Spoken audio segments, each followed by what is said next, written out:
CEAP, Centro Espírita Altivo Panfiro. Uma casa de amor. Boa noite aos nossos ouvintes. Que Jesus, nosso Mestre Maior, nos abençoe a noite de estudo. A Adilane lerá o Evangelho, faremos a prece e daremos continuidade ao estudo do livro Obras Póstumas, do nosso querido Allan Kardec. Capítulo 5, Bem-aventurados aflitos, o item 7. Tantos os sofrimentos devido a causas anteriores, como os resultantes das faltas atuais, são, muitas vezes, a consequência natural da falta cometida, ou seja, por uma justiça distributiva rigorosa. O homem sofre o que fez os outros sofrerem. Se foi duro e desumano, poderá, a seu turno, ser tratado desumana e duramente. Se foi orgulhoso, poderá nascer em condições humilhantes. Se foi avaro, egoísta ou fez mau uso da sua fortuna, poderá ser privado do necessário. Se foi mau filho, poderá sofrer com os seus filhos e etc. Assim, pela pluralidade das existências e pela destinação da terra como um mundo expiatório, explicam-se as anomalias que a divisão da felicidade e da infelicidade apresenta entre os bons e os maus aqui em nosso planeta. Essas anomalias só existem na aparência, porque são consideradas apenas sob o ponto de vista da vida presente. Porém, se nos elevarmos pelo pensamento, de modo a abranger uma série de existências, veremos que a cada um é dado o que merece, sem prejuízo do que lhe cabe do mundo dos espíritos, e que a justiça de Deus nunca é interrompida. O homem jamais deve perder de vista que está em um mundo inferior, onde é mantido pelas suas imperfeições. A cada infortúnio, ele deve dizer a si mesmo que se pertencesse a um mundo mais avançado, isto não lhe aconteceria, e que só depende dele mesmo para não voltar à terra, trabalhando pelo seu aperfeiçoamento.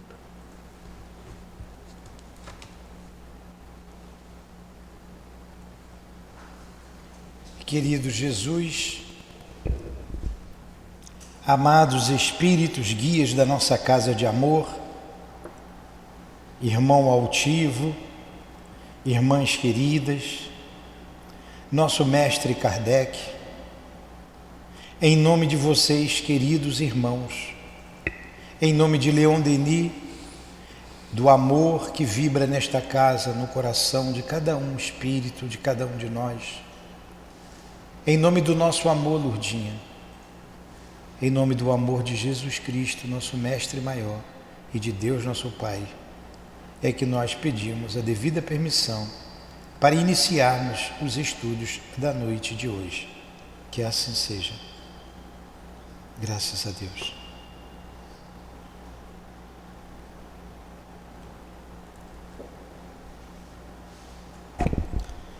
Muito bem.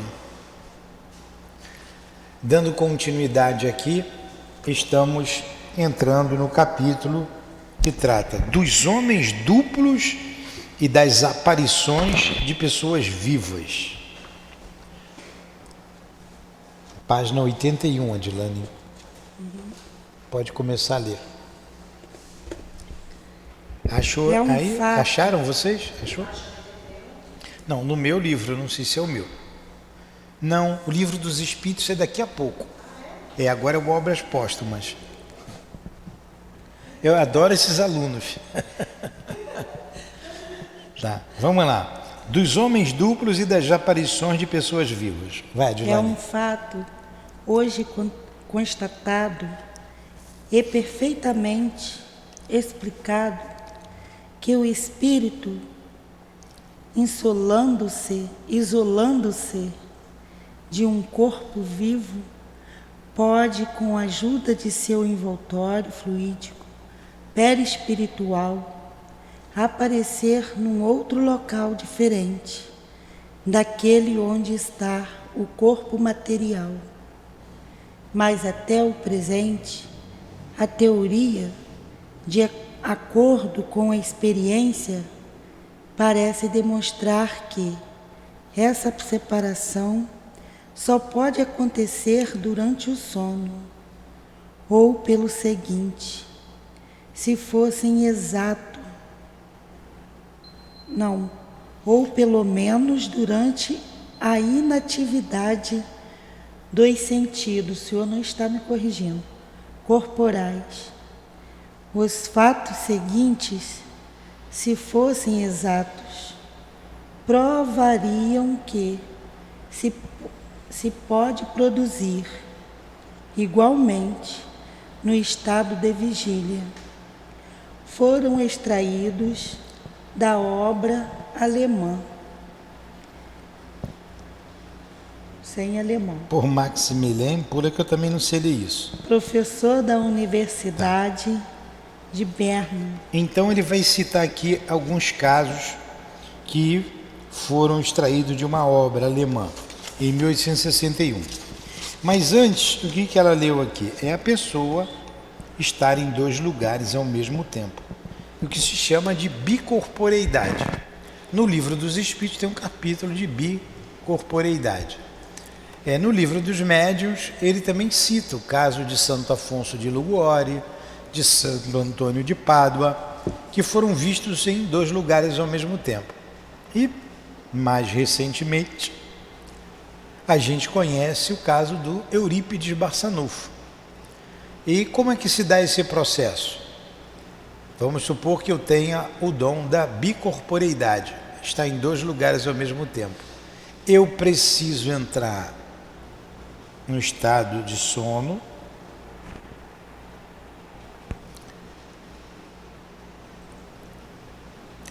vou dormir, e eu, espírito, vou deixar o corpo físico, vou em outro lugar e lá vou me materializar. Nesse mesmo instante eu sou visto aqui e sou visto por outra pessoa em outro lugar. O caso que a gente sempre cita de Eurípides Barçanufo, até o ponto dele, um caso muito interessante, que ele faz o parto de uma pessoa, de uma mulher, e depois retorna para o corpo. Ele estava dando aula, os alunos sabiam que quando ele fazia isso ficavam quietinhos, sabia que ele saía do corpo, ia fazer alguma coisa em algum lugar. Ele avisou antes: olha, eu vou fazer o parto da dona fulana de tal, vocês fiquem bem quietinhos. Ele apagou, foi, fez o parto e voltou. Você conhece esse caso, não conhece? Não? Então, no caminho eu vou contar, a Sandra conhece, porque eu já contei algumas vezes. Ele volta para o corpo e fala para os alunos dele: acabei de fazer o parto, uma linda menina, ou um lindo menino, eu não me lembro, veio a fulana de tal, deu à luz a uma criança, uma linda menina, enfim. Mas o marido dela não vai acreditar, ele está vindo para cá. Por quê? Eurípides só tinha uma estrada, um caminho, lá no mato, Minas Gerais. Ele veio a cavalo, correndo, não viu ninguém passar por ele, não viu o seu Eurípides passar por ele. Ele, olha, ele está chegando, apeou o cavalo, e os alunos dele sempre se levantavam quando entrava qualquer pessoa na sala de aula. Aí todos de pé e o homem entra apavorado. Minha mulher, seu Eurípides, não tinha médico, né? Está dando a luz, vamos lá, me socorra. E ele explica, eu já fui, eu já fiz o parto. Isso aqui quer dizer os fenômenos humanos da vida humana. Os fenômenos místicos da vida humana. Tá, eu estou falando da bicorporeidade. Mas tudo bem, a gente vai ler esses fenômenos aí. Aí quando... Tá tão gostoso o assunto, né? Mesmo que não for, o exemplo vale a pena. Então, o marido insiste e ele tem que ir, ele acompanha. Não, você vai lá, não viu o senhor não veio, por onde que o senhor passou? Quando chegou lá, a esposa disse para o seu Eurípides, chamava de seu Eurípides, por que o senhor voltou? Não estava tudo bem? Então, tem vários fenômenos interessantes com Eurípides Barçanufo, vários. Lá em Sacramento, as pessoas lá que o conheceram, ainda tem gente viva ainda, eu acho que ainda tem. Há uns anos atrás, um dos seus alunos foi fazer a palestra lá no Leon Denis. Morava em Franca, São Paulo. Eles gostam que Eurípides Barçanufo seja lembrado como um educador, um grande educador. O que ele foi. Então, já que nós estamos falando de Eurípides, vou só abrir um parênteses que vale a pena. É o patrono do nosso estudo, do Livro dos Espíritos. Ele, você que não o conhece, ele era professor de um colégio chamado Liceu Sacramentano. O colégio era dele. Só tinha aquele colégio na cidade. Ia até o ensino fundamental, até o científico hoje falando. Depois saí de lá, ia para a faculdade, né?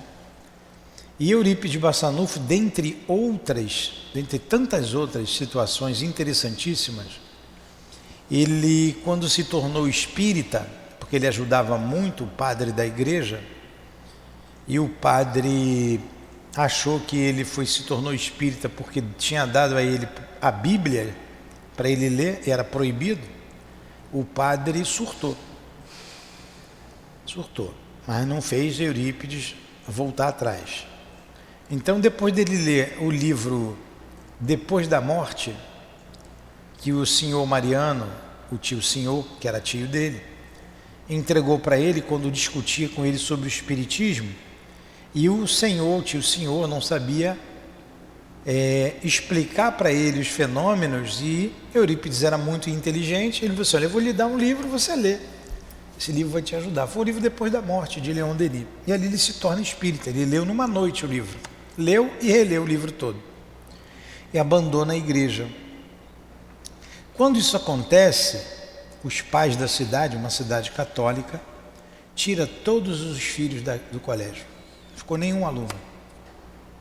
Ele fica muito triste e quando ele dorme, ele sai do corpo, ele vê Maria, a mãe de Jesus, e disse assim para ele, não se preocupe, nós vamos te ajudar, você vai tirar o nome do colégio de Liceu Sacramentano e vai substituir o nome Liceu Sacramentano por Colégio Allan Kardec. E ele fez. E os alunos foram voltando devagarinho. Para você ter ideia de que espírito é esse. Tem muita coisa para falar de Eurípides, muita coisa interessante. O próprio Chico disse que fazer uma biografia de Eurípides Barçanufo seria quase o mesmo que fazer uma biografia de Jesus. Então vamos lá. Aí vem aqui o primeiro caso. Um proprietário rural foi visto pelo seu cocheiro no estábulo, com os olhos voltados para os animais, no momento em que estava comungando na igreja. Ele contou isto mais tarde ao seu pastor, que lhe perguntou no que havia pensado no momento da comunhão. Mas ele respondeu: se devo dizer a verdade, pensava nos meus animais. Eis a explicação à sua aparição, replicou o eclesiástico. Vamos lá. Isso aqui não é um caso de bicorporeidade, não é. É uma outra coisa, mas vamos ver o que ele diz aqui. Não é o mesmo exemplo dado aqui pelo Eurípides de Barçanufo. Porque no caso da bicorporeidade, o corpo tem que adormecer. Você deixa ali parte do seu perispírito no corpo físico e vai com parte do perispírito naquele outro lugar. O perispírito não é um bloco único. Ele tem várias camadas. Por exemplo, todos nós lemos André Luiz. André Luiz, quando ele vai encontrar com a mãe não estava em nosso lar, estava numa colônia superior a nosso lar. Então ele narra a história dizendo que ele sonha, ele deixa o seu perispírito repousando e vai com o seu corpo mental ao encontro da mãezinha. E ele narra todo o encontro com a mãe. Então o perispírito, ele não é como o corpo físico, um bloco. Ele não é. Tem as diversas camadas perispirituais. Então vamos lá, o que ele vai dizer aqui o Kardec a respeito desse exemplo dado. O sacerdote estava com razão, pois o pensamento, sendo atributo essencial do espírito, este deve se achar onde se põe o pensamento.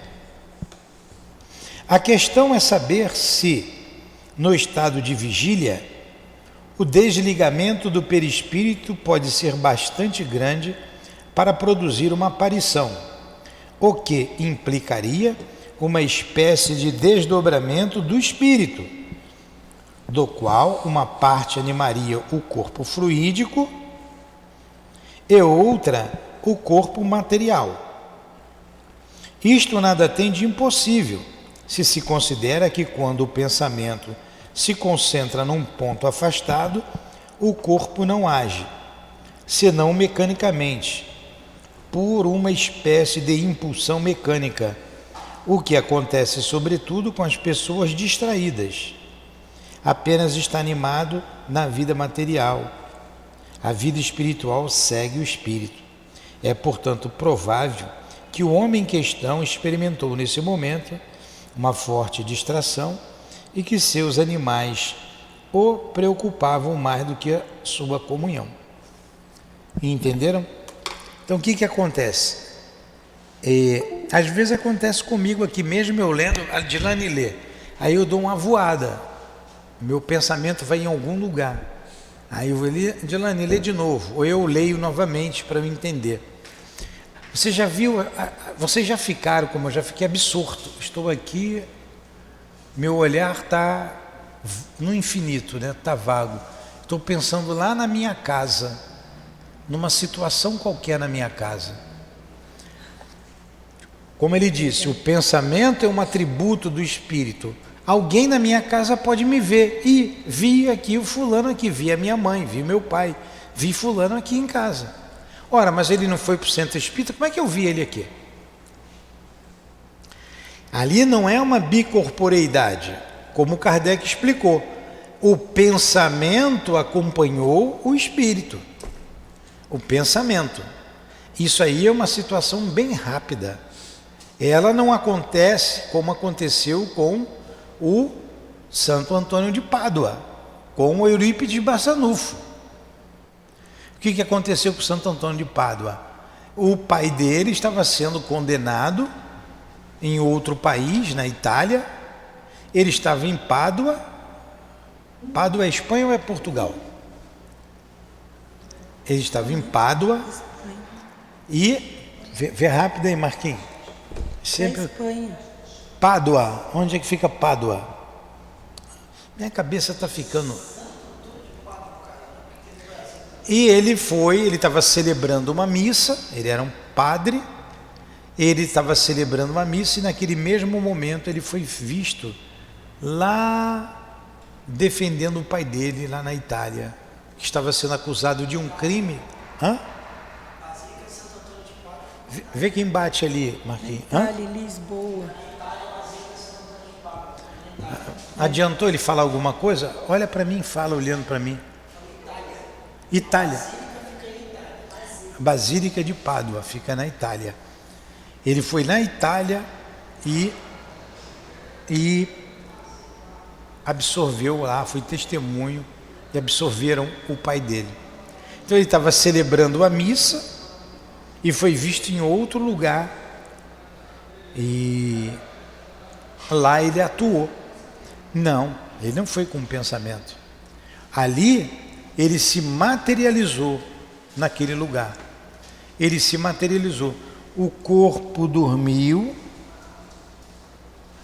e ele foi lá. Aí o espírito se materializou. É diferente desse exemplo aqui, do camarada que estava tomando a hóstia, estava na missa, mas não estava com a cabeça na missa. Estava preocupado com os animais dele, com o gado dele. O pensamento estava lá. Nós somos o que pensamos. Onde está o meu pensamento, está o meu coração. Onde está, não é? Ele está lá. Aí ele foi visto. Mas isso é uma visão que não demora muito, diferente dessa que ele conversou. No pensamento você não conversa com ninguém. Tá? Ele explicou bem aqui. Olha o que acontece com o pensamento. É isso que ele está dizendo. Ele não está falando da bicorporeidade. Ó. O sacerdote estava com a razão, pois o pensamento, sendo um atributo essencial do espírito, este deve se achar onde se põe o pensamento. Então o espírito está onde põe o pensamento. A questão é saber se, no estado de vigília, o desligamento do perispírito pode ser bastante grande para produzir uma aparição. Essa é a questão. Mas mesmo nesse caso você fica absorto, você fica com o olhar parado. Você está pensando, seu olhar está longe, se você não está aqui. O que implicaria uma espécie de desdobramento do espírito, do qual uma parte animaria o corpo fluídico e outra o corpo material. Isto nada tem de impossível, se considera que quando o pensamento se concentra num ponto afastado, o corpo não age, senão mecanicamente por uma espécie de impulsão mecânica. Quer dizer, o olhar fica absorto, fica solto no infinito. O que acontece sobretudo com as pessoas distraídas. Apenas está animado da vida material. A vida espiritual segue o espírito. É, portanto, provável que o homem em questão experimentou nesse momento uma forte distração e que seus animais preocupavam mais do que a sua comunhão. Agora vamos para o número 2, o exemplo número 2. Vai, Adilane. O juiz deu um cantão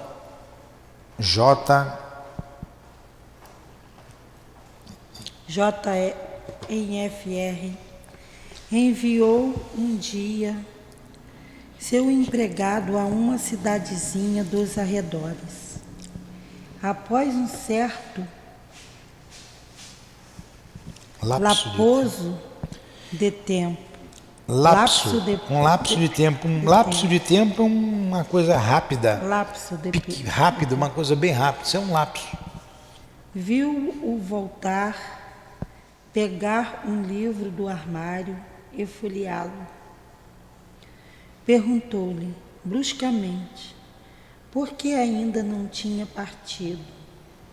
O empregado desapareceu com essas palavras.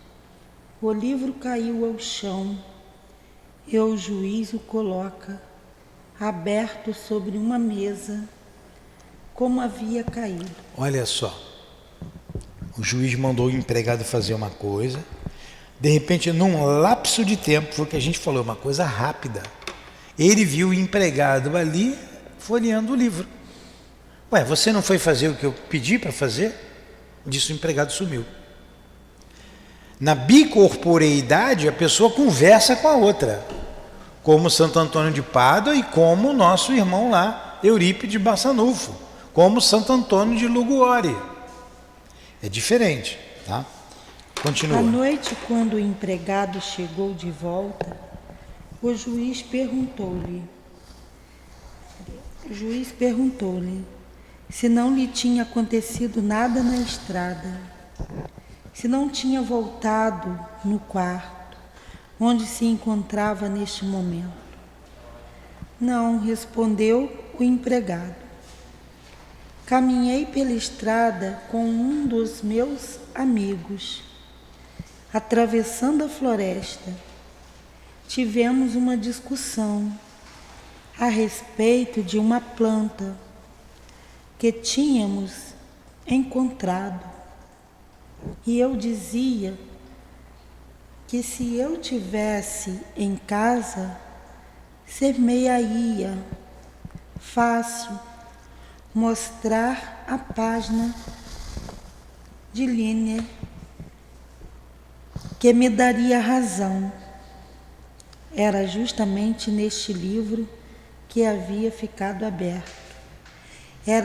Era justamente esse livro que havia ficado aberto, na página indicada. Entenderam? Caraca, legal. Quando, olha só, o juiz, que era o patrão dele, perguntou, num lapso de tempo ele sumiu. E o livro caiu no chão. Ele pegou o livro, botou em cima da mesa, lá com a página aberta, e perguntou se tinha acontecido alguma coisa. Então o rapaz explicou que vinha conversando com um amigo, houve uma discussão sobre uma determinada planta. Linné foi um dos pais da botânica. Não sei se fala Linné, Linné. Em francês, Linné, não sei. Um dos pais da botânica. E ele pensou no livro. Poxa, aquele livro lá está escrito isso. Ó, o pensamento dele foi lá. Ele continuou, né, ficou absorto, né, com o amigo, né, olhou no vácuo, lembrando do livro, ele foi lá. O patrão viu. Mas isso é rápido. Não houve um diálogo. Ele só viu. Então, nós vamos aonde vai o nosso pensamento. Onde está o teu pensamento, aí está o teu coração. Não é? Continua, Dilane. Onde eu parei? O Marquinhos está quente. Ué, o Marquinhos foi embora?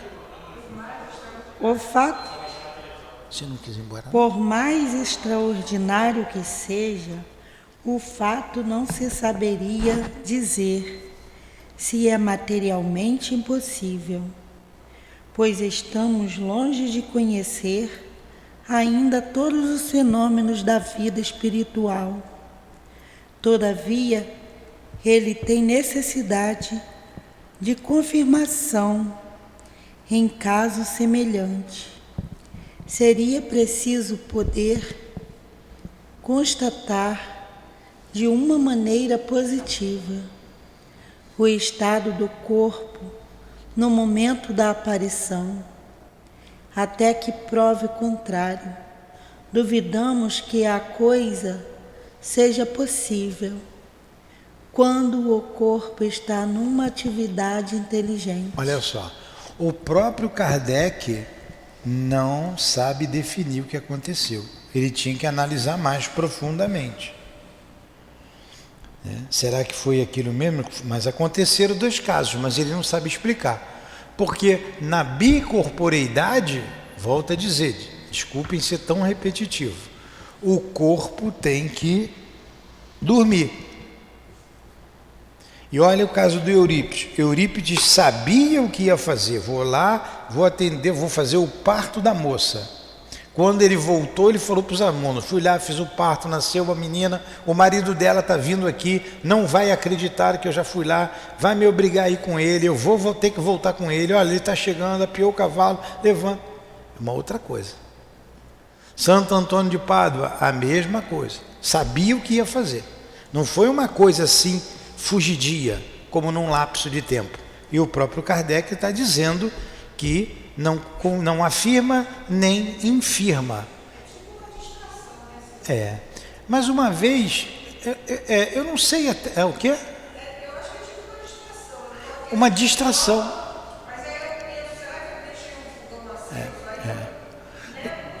Pois é, Leon Denis diz que o pensamento é criador, o André Luiz também.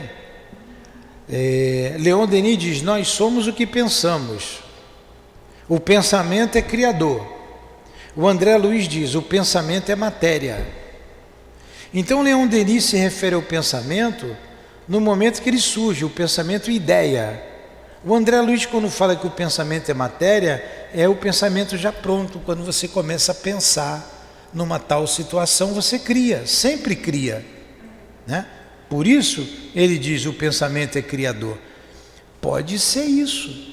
Você pensou na situação, você lá vivendo o livro, com o seu pensamento você criou a imagem lá. Pode ser. O Kardec não deixou aqui o raciocínio pronto, né? Então vamos lá. Vocês estão vendo, a gente estuda e nunca sabe nada, né? Os fatos seguintes. O fato seguinte entra nessa categoria, mas apresenta uma particularidade mais notável. Espera aí, eu não entendi. Vai de novo. O fato seguinte entra nessa categoria. Não, ali em cima, é no segundo parágrafo. Os fatos seguintes são mais extraordinários ainda.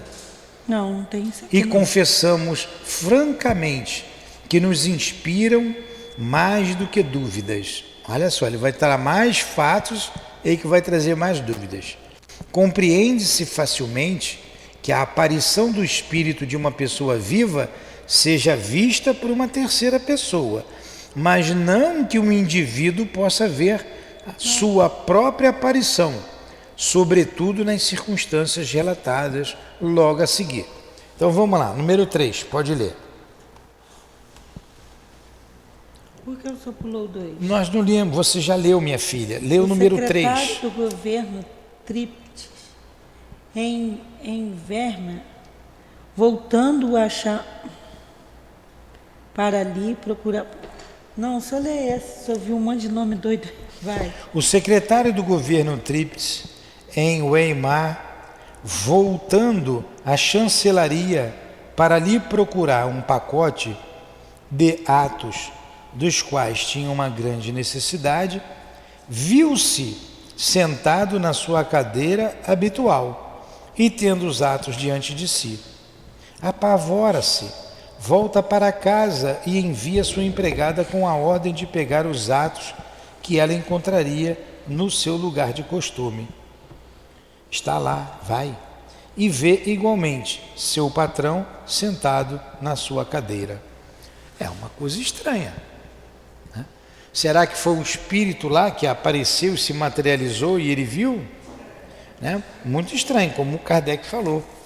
Becker, professor de matemática em Rostock, tinha amigos em sua casa à mesa. Uma controvérsia teológica aflora entre eles. Becker vai à sua biblioteca procurar uma obra que devia decidir a questão e ali se vê sentado no seu lugar habitual, olhando acima do ombro do seu outro eu. Percebe que este lhe mostra a seguinte passagem da Bíblia aberta: arruma tua casa, pois deves morrer. Volta até seus amigos, que se esforçam em vão para demonstrar-lhe a loucura de dar a menor importância a essa visão. Ele morreu no dia seguinte. Agora olha só, o cara vai na estante, tem uma discussão com os amigos, ele não, tem um livro lá que vai resolver essa questão. Vai lá pegar o livro, quando chega lá ele se vê sentado. E escuta lá o livro dizer, como é que ele colocou aqui no livro? Que ele ia morrer, né? A Bíblia, né? Ele pegou a Bíblia. Vai lá, aí ele diz aqui, como é que é? Pega a Bíblia aberta. O que está escrito? Arruma a tua casa, pois deves morrer. Ele conta isso para os amigos, tu tá maluco. E ele morre no dia seguinte. Não era ele que estava sentado ali, né? É uma coisa louca. Pode ser um espírito que se parece com ele, né? Se materializa com as feições dele e diz isso para ele. Até porque é uma coisa de muito mau gosto, né? Você vai morrer amanhã, tá? Ora, bolas, que negócio é esse? Vamos lá, número 5, vai, Edilane. Esse está mais fácil aí. O ator da obra Op Park. O ator da obra Materiais para o Estudo da Psicologia diz que o abade, tendo muita gente em sua casa, no seu quarto, viu-se ao mesmo tempo no seu jardim, no seu lugar favorito, apontando-se primeiramente com o dedo, depois seu duplo diz: eis Stemmentes, o mortal, aquele outro lá é mortal, imortal. Mesma coisa, viu ele mesmo falando. Tem alguma coisa aí de estranho, né? F da cidade dizer que foi mais tarde juiz, encontrando-se durante a juventude no campo, foi solicitado por uma moça da casa para ir procurar uma sobrinha, que esquecera no seu quarto. Foi e viu a moça sentada à sua mesa, trabalhando. Porém, mais pálida do que havia deixado, ela olhava diante de si. F, apesar do medo, pegou a sombrinha que estava ao lado dela e a levou. Vendo seus traços perturbados, ela lhe disse: confesse que você viu alguma coisa. Você me viu. Mas não se preocupe, não estou prestes a morrer. Eu sou dupla. Em alemão, Doppler, literalmente, alguém que caminha em dobro. Estava em pensamento junto ao meu trabalho e já encontrei com frequência minha imagem ao meu lado. Não fazemos nada. Outro exemplo estranho, né? Mesmo tipo de exemplo. A pessoa se vê do outro lado. Número 7. Vai, Dilane. O Conde D. O Conde D e as sentinelas pensaram ter visto numa noite a Imperatriz Elizabeth da Rússia, sentada no seu trono, na sala em que este se localizava, em trajes solenes, enquanto ela estava deitada e adormecida. A dama de honra, em serviço, que também estava disso convencida, foi acordá-la. A imperatriz encontrava-se também na sala do trono, e aí viu sua imagem. Ordenou a uma sentinela que fizesse fogo. A imagem desapareceu. Então, a imperatriz morreu 3 meses depois. Um estudante chamado Elger tornou-se muito melancólico depois de se ter visto com frequência numa roupa vermelha que usava habitualmente. Nunca via o seu rosto, mas os contornos de uma forma vaporosa que parecia com ele, sempre ao crepúsculo ou ao luar. Via a imagem no lugar em que acabava de ter estudado por muito tempo. Mesma coisa, exemplos repetitivos. Dá mais um exemplo aqui e depois ele vai discorrer sobre o assunto. Uma professora francesa, Emily Sag, perdeu 19 vezes seu cargo, porque aparecia em toda parte em dobro.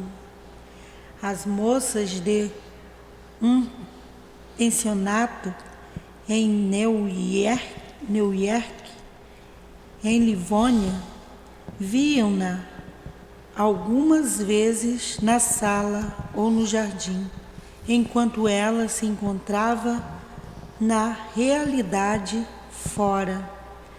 De outra vez, elas viam diante de quadro durante a aula. duas sages, uma ao lado da outra, exatamente semelhantes, fazendo os mesmos movimentos,